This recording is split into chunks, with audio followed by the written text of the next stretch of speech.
Jetzt kommt Gretchens Podcast.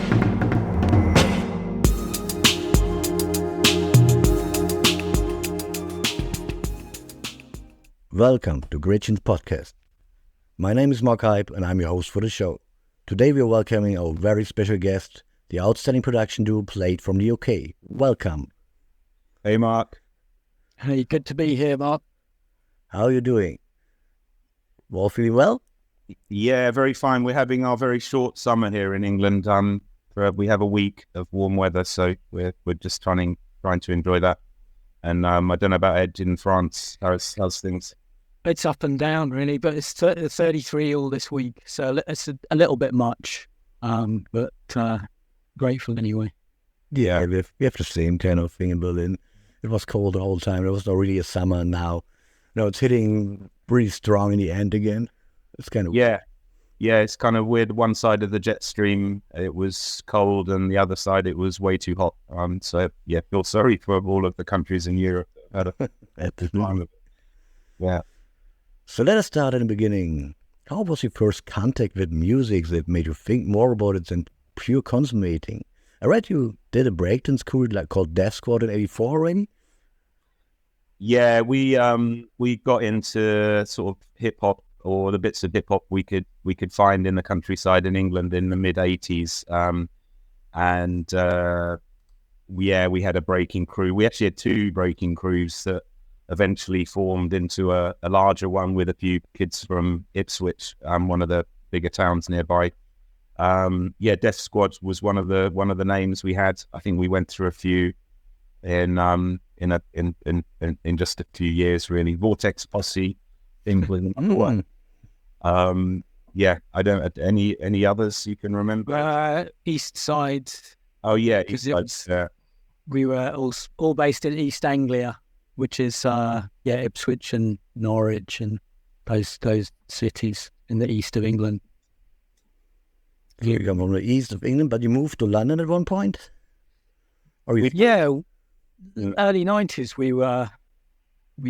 we both moved there, didn't we? Or you maybe late 80s or? Yeah, late 80s I think, but I mean in terms of the musical inspiration, it was kind of hip hop initially, maybe a little bit of kind of a ska and sort of two-tone, but when we were like 12, 13 sort of thing. But the first real love was electro and hip hop. And the whole kind of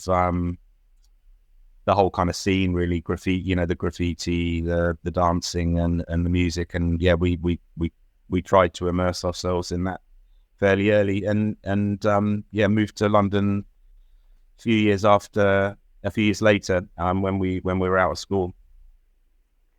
So in between, it was a short stop at Acid House, probably. We were both ravers at different points, and so that was actually quite a big thing, because the hip hop philosophy at the time was, you were fit, and you had to be fit for breaking, and the whole going to raves thing was a little bit like letting the side down. There was some of the hip hop crew who were just like, no way, we're never going to one of those. But we ended up doing that, and you obviously could then get exposed to a huge amount of music that we hadn't come across in the countryside before, including Acid House. And there was a strong link between electro and techno, obviously, kind of electro and techno. At the beginning, were the same thing coming out of Detroit, really, and a lot of the sort of early techno would have been perfectly acceptable in the hip hop world. Really, it would have seemed old school in a way. It would have seemed like an early sounding hip hop. So there was a lot of connections, but you couldn't. I mean, I think in the early 90s in London, it was hard not to hear techno and house and things if you were kind of young. And it seemed like one of the most exciting things you could be doing, really, to be going to parties. And like Andy said, there was a sort of clean living thing that was aligned with hip hop that wasn't so aligned with raving. So how came you step out of just raving and becoming producers of those beats, basically in the beginning? Well, Ed was writing music even back in the 80s, sort of sample-based hip-hop stuff. He had a sort of a crew, rappers and DJs, and you were sort of producing that stuff, I guess. And emceeing as well. The late 80s, yeah.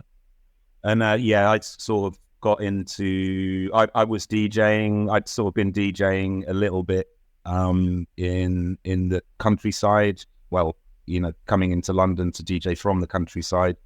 And then when I moved to London, I got a slot on a pirate radio show and bought a drum machine to make sort of beats and stuff. And so that was the way. I had some musical training at school, but not really like a direction to actually write music.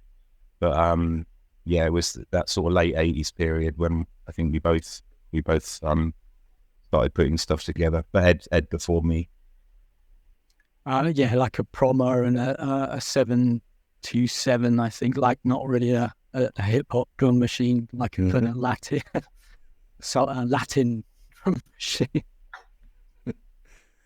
But your roots were then hip hop, but you made something different out of it for the raves. And where was your initial bombs that made you go this very unique direction you did? I think it was Detroit. I mean, for both of us was a really big one, more so than, say, Chicago, because Detroit linked to electro. And it had this kind of emotive thing that I hadn't really heard so much in...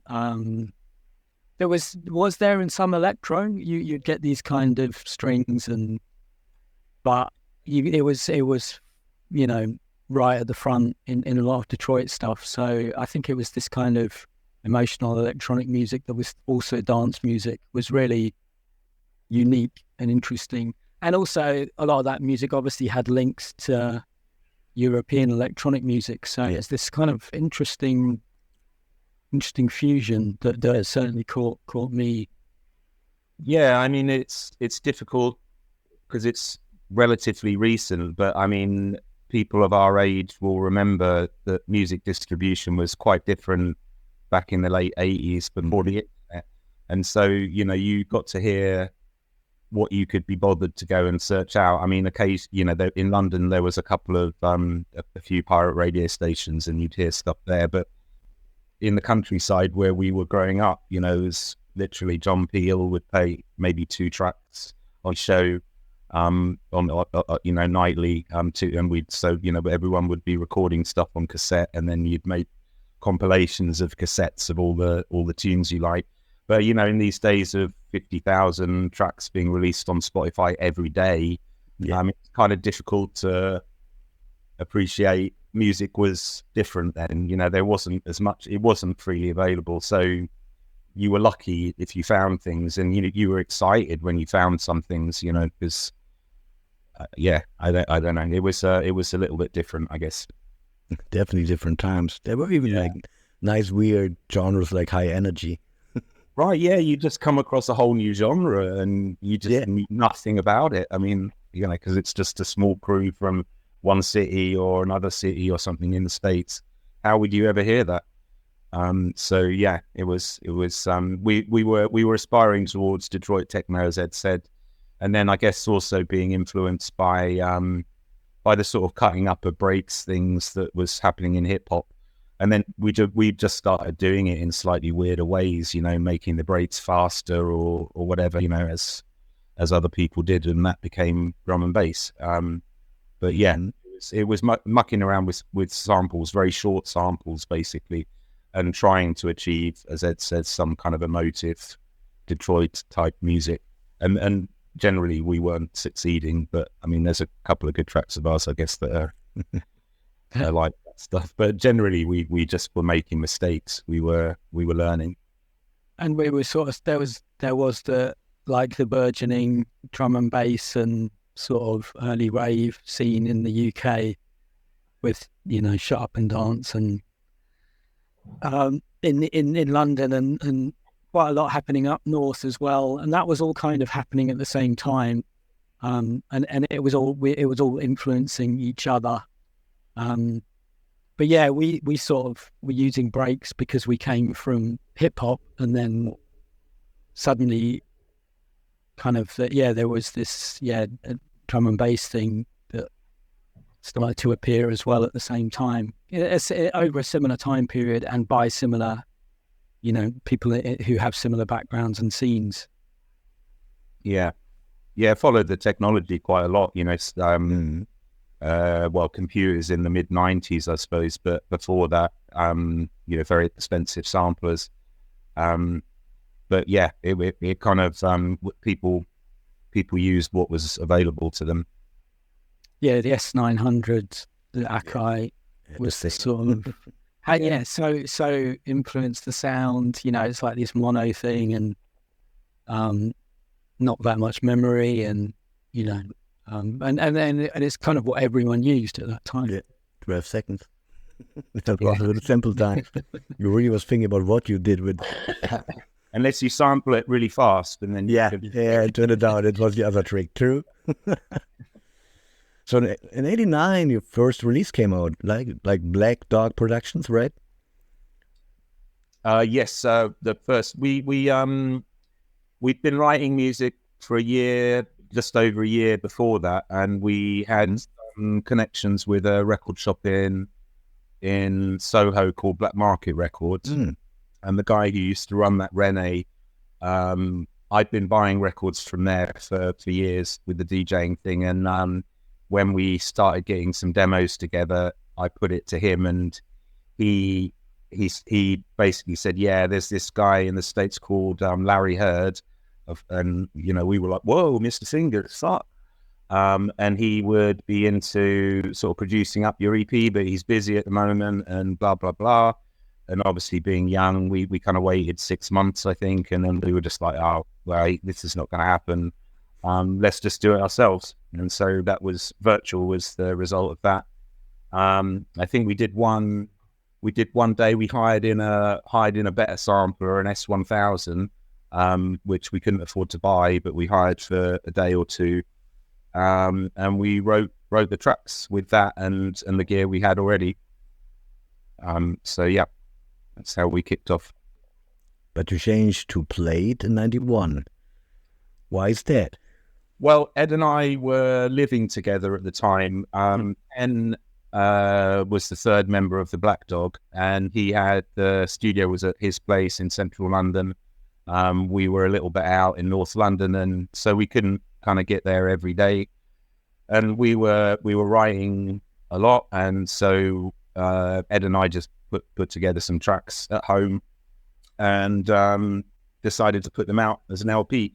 And we were working with Ken at the time, so we put it out under the Black Dog Productions label. And it was really circumstance, I suppose, that we just had some other material we wanted to put out. Also, we felt maybe it was a little bit sort of removed from the Black Dog sound. We were going heavier on the samples, and yeah, I don't know. It wasn't so different, to be honest, but yeah, it was just other material. What does the name Plaid mean? How you came up with it? Some of it was a reaction to the kind of glamorous name, the Black Dog, which was sort of full of a kind of mysterious name that had sort of magical connotations and all of that sort of stuff. And we just kind of wanted something that was really unglamorous. And we were just thinking like a check shirt, like a kind of was the personification of kind of anti-glamour in a way. And also it's an unusual word that it's difficult to pronounce and is pronounced differently all around the world. That was certainly one of the driving reasons, was that it was just not it was really not glamorous. Yeah, I think we kind of had this idea that we were working and wearing, you know, the uniform of work, a suit and tie, and when we got back home and were writing music, we'd obviously take that off and stick on a plaid shirt or something more relaxed, and it seemed like it was sort of the antithesis of work. And Black Dog in general, we had this motto which was fun, not money, and so it was all about just being relaxed, enjoying yourself. It's not about that sort of work, money, and so yeah, it was just a silly thing that based on that. And since then, we've found some better reasons to be called Plaid. But in honesty, yeah, it was just about, you know, whatever's, you know, we need a name for this stuff, so let's just pick that one. But you prefer as becoming producers more staying in the background, or you always wanted to go on stage with the stuff too, from the beginning? We wanted to be in the studio more than anything, but have it once you get used to playing live and being and traveling, it does become addictive. Not necessarily the adulation, but you know there is also that is nice being recognized and heard by people directly, and that's quite sort of thrilling, and to see people having a good time and hopefully have a good time yourself in a group is pretty important. But yeah, we definitely, that wasn't a motivation at first, but you know, also the traveling, we've managed to kind of see the world, and it's extremely lucky to have been able to do that, and to be doing this thing that we love at the same time. So yeah, I think now I kind of sometimes like touring, but certainly at first it was studio was the best thing. Making music was the best thing. Yeah, definitely. Traveling's like the spice in the soup. Yeah, it's true. Yep. So lots of traveling happened, I guess, when you connected with Warp Records. When they had already acted like Affix Twin and Nightmares on Wax, and that was a big entrance, I think, for getting this goal done.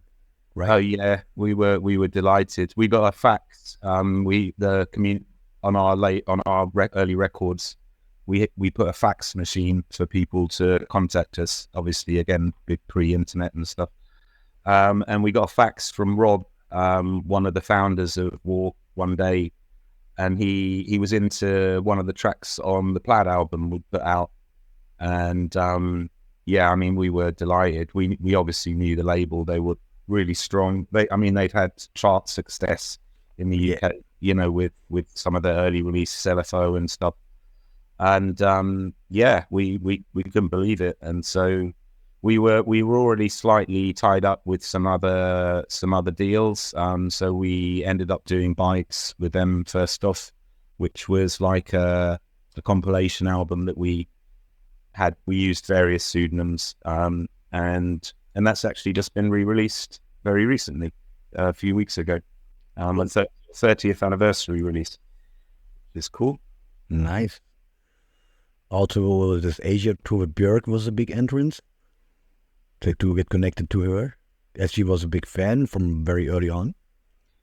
Yeah, she was a fan of the Black Dog, and we got to know her. And she'd mentioned the touring thing when we'd been doing some. We did a little bit of co-writing with her, and yeah, she'd mentioned this tour, and people often say stuff in this industry. Hey, I'd love to work with you, blah blah, and you always think you take all delighted.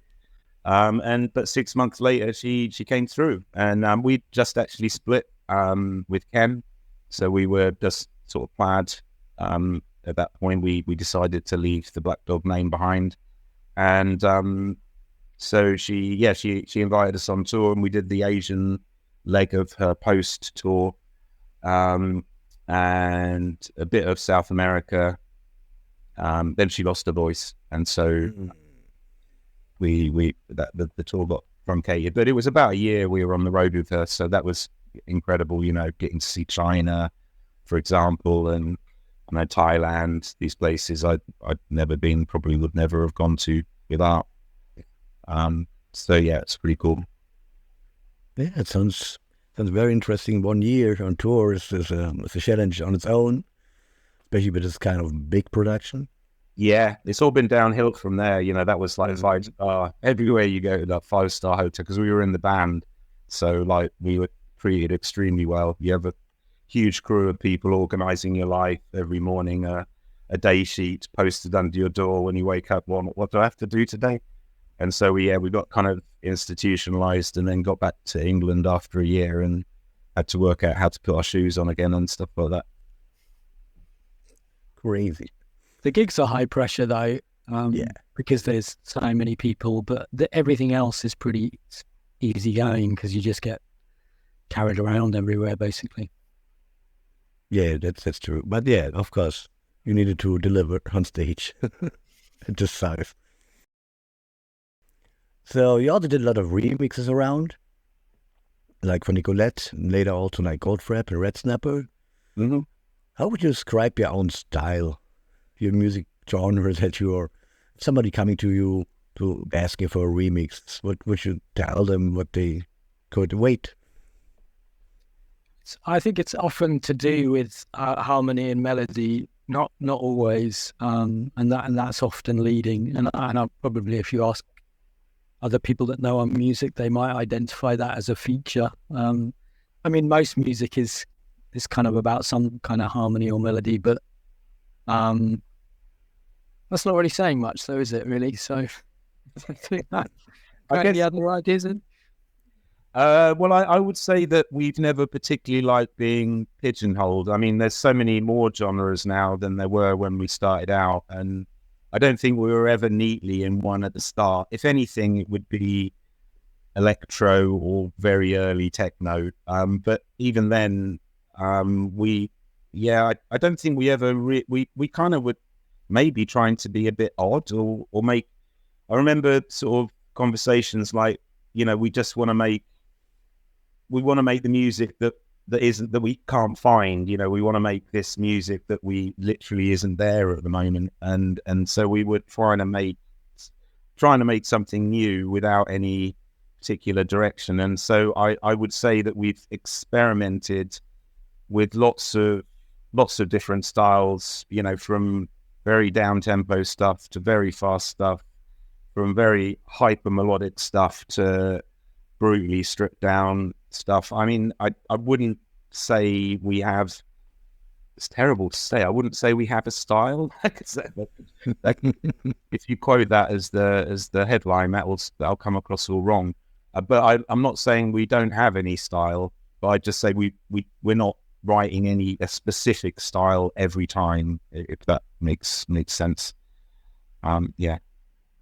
So it's always a surprise if somebody asks for a remix. We like being surprised, even writing. You know, that's one of the thrills of writing music, is that, you know, you can really think about one element, and then you really think about another element, and then you put them together, and you're just like, oh my god, that's fucking amazing. You know, and you didn't anticipate that it would play like that, and that inspires you to write the next line, and you know, sometimes that's how it goes. So yeah, quite a lot of accidents, certainly with my composition anyway. Not with mine. Mine are all just. I'm thinking, even at the moment, I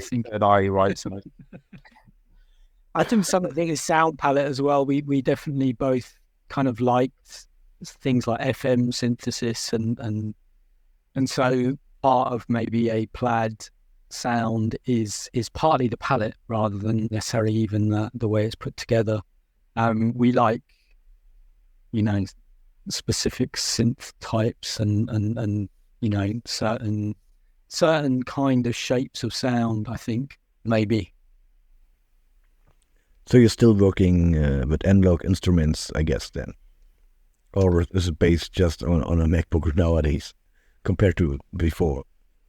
Mostly inside the computer. Right. Occasionally we kind of have a synth or something that we will use, and we use field recordings and a bit of voice here and there, and and stuff like that. But we're not massive collectors of synths now. We used to be years and years ago when we were in the Black Dog. It was more we were kind of collecting synths and things, and early on with Plaid we were, but partly kind of moving around and renting spaces and also taking them out on the road. They get destroyed. We've kind of pulled away from that. Much more like controllers and soft synths. And there's so much, and the sound of a soft synth has become so good in recent times that it's kind of hard to tell.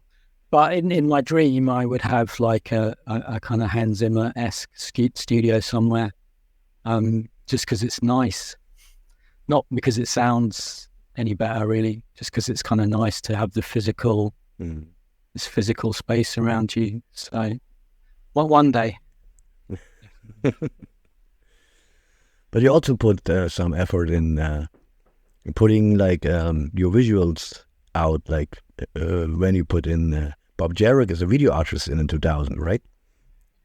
Yeah, we realized fairly soon we were gigging quite a bit before that, but I guess sort of watching other electronic artists perform and sort of our own personal feeling was not to be, the focus of the show. When we started the Black Dog, we didn't even do press shots because we were very adamant that what we looked like and was really irrelevant. It should be about concentrating on the music. And so, I suppose weirdly, we decided to put video in to distract people from us, so they said something that we thought was better to look at while they were listening to the music than just two geeky guys, hunched over equipment.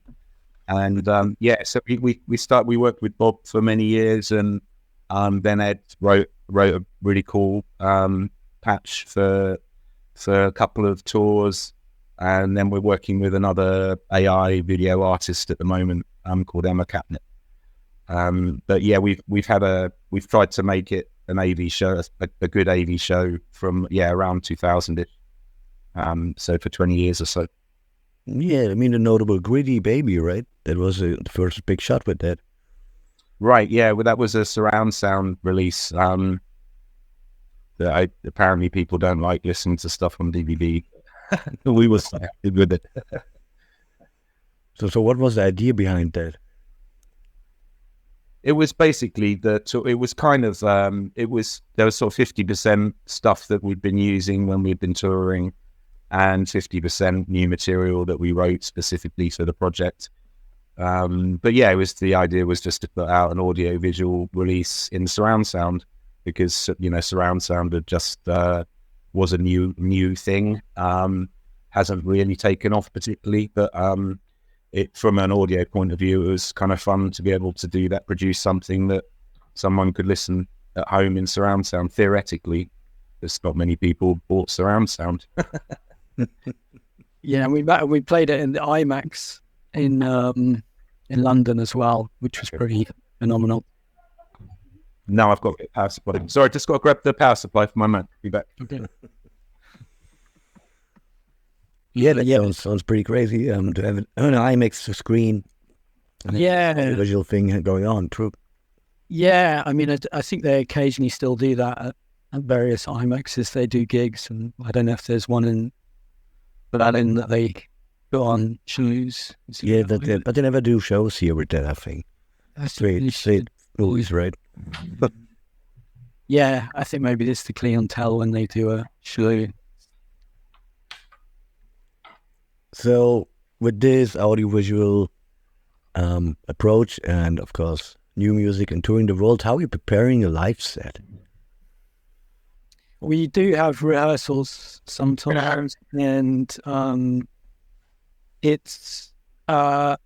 I mean, the latest one is using audio triggers, and then it's kind of live mixed, and live the visuals are kind of live mixed to match what's going on from an audio point of view. But they're kind of custom made for each track. It's not kind of improvised on the night. And when we have new material, we'll send it to Emma, and if she could produce some new material for it, and it's kind of, that's how it works, really. We kind of tend to ping pong tracks, which is the kind of slightly easier way of doing it, and then kind of add some stuff on top. And we've been touring with a guitarist and co-writer called Bennett Walsh, who's co-written loads of stuff with us all the way back to Not for Threes, which was our first album. So he's been on second. So he's been on a lot of the Plaid albums, and we've been touring with him in the last sort of few years, and he plays guitar, but we've also had him playing violin, which was pretty difficult on stages with big loud sound systems, avoiding feedback. But so he adds quite a lot to the kind of liveness of everything. We're using Ableton and sort of syncing together using Link, which is great. That's kind of it. And we're really mainly using kind of controllers and stuff like that. Like we said, not traveling with synths very much, but that, that could change at some point. We're getting older, more greedy. I need this. I need these synthesizers. We need a probably need a bigger boat.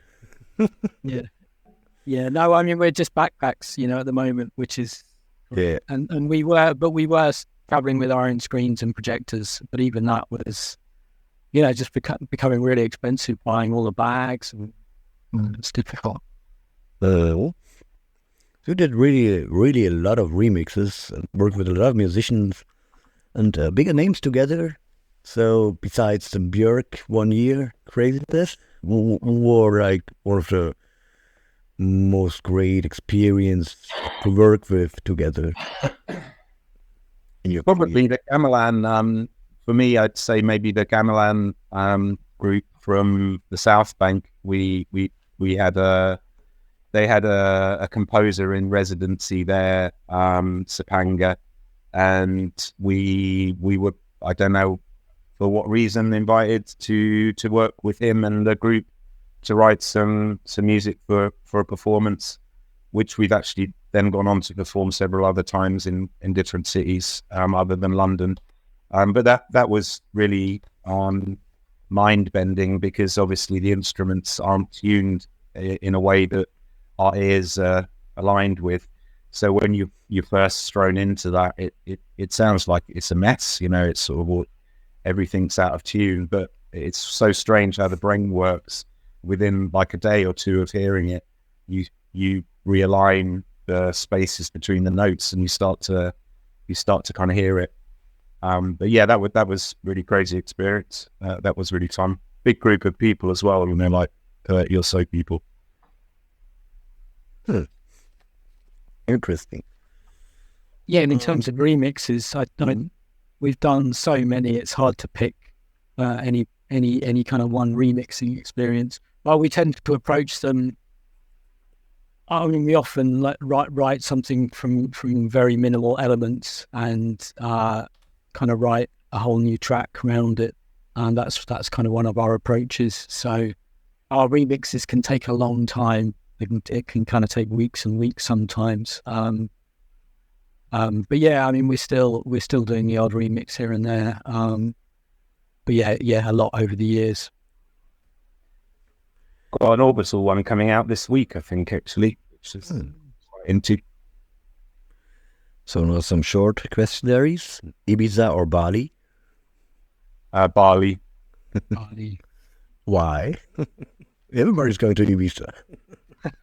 Bali because of the gamelan link, I suppose. A lot of music comes from that area, and there was talk about doing a performance there at one point, but unfortunately it didn't work out with the gamelan group. But yeah, I'd love to go.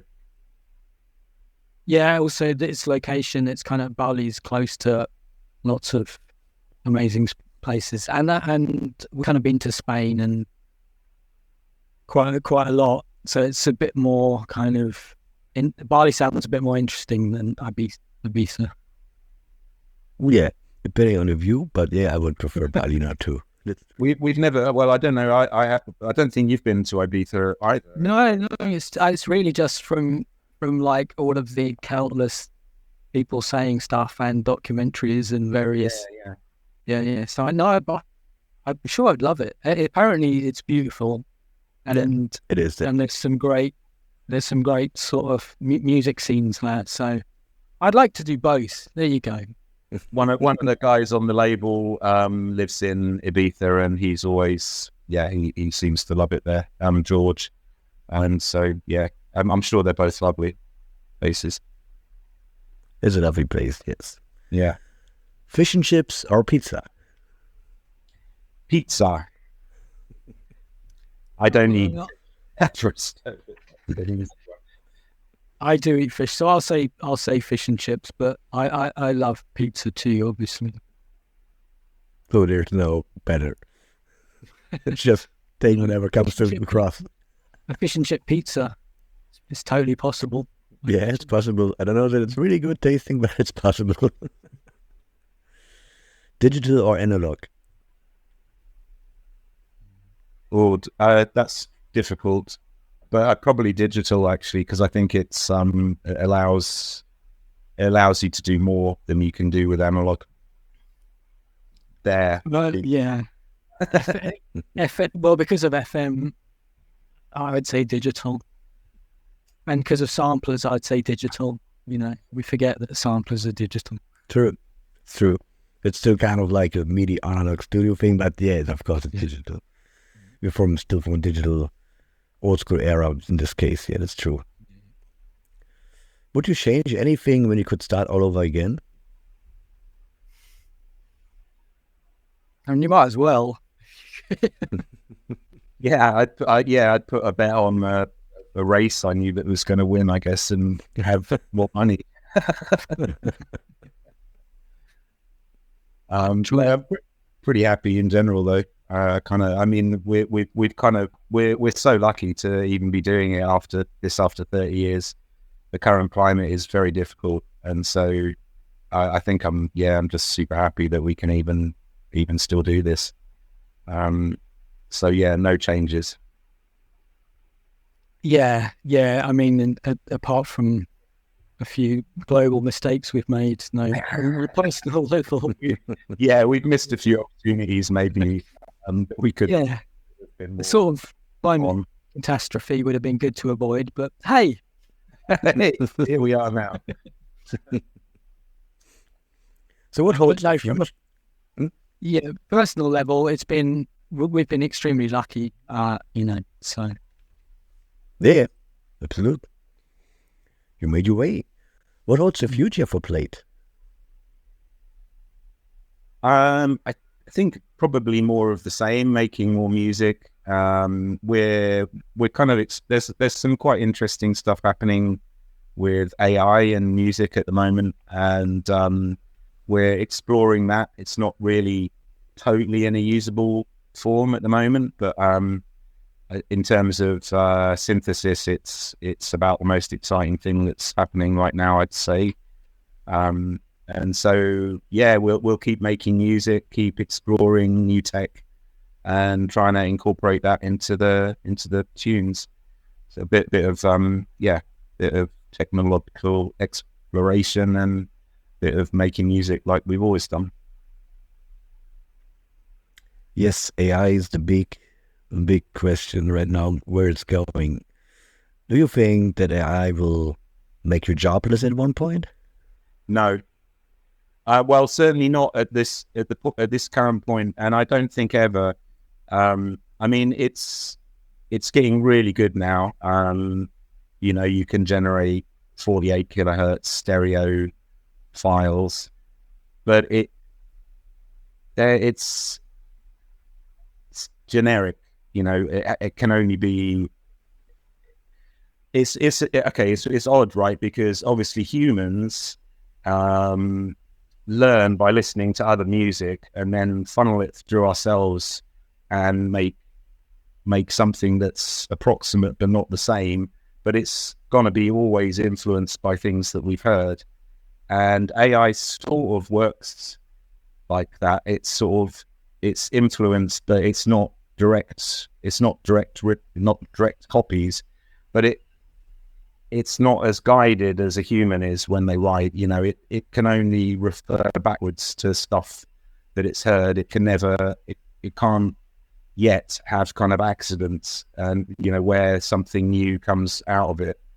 I don't think. I mean, AI music people would totally disagree with me.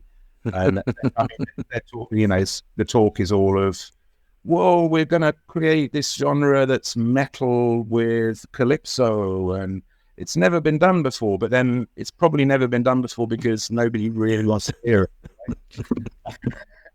At the moment the scene is more code people who can code really well. Don't have a particular musical background, or I'm not even entirely sure about people's musical tastes in some cases, but it's interesting, but I don't think it'll ever replace people because, for one thing, I think there's the provenance of a thing, like where did it come from, and if you've got one thing that has come from a computer and one thing that's been made by a human, traditionally the thing that's made by the human is more desirable than the thing that's just been machined out and spunted 1,000 copies of it in a minute, right? And I think that's human nature, is we'll always want to associate creativity with a person or a group of people, rather than a network of GPUs.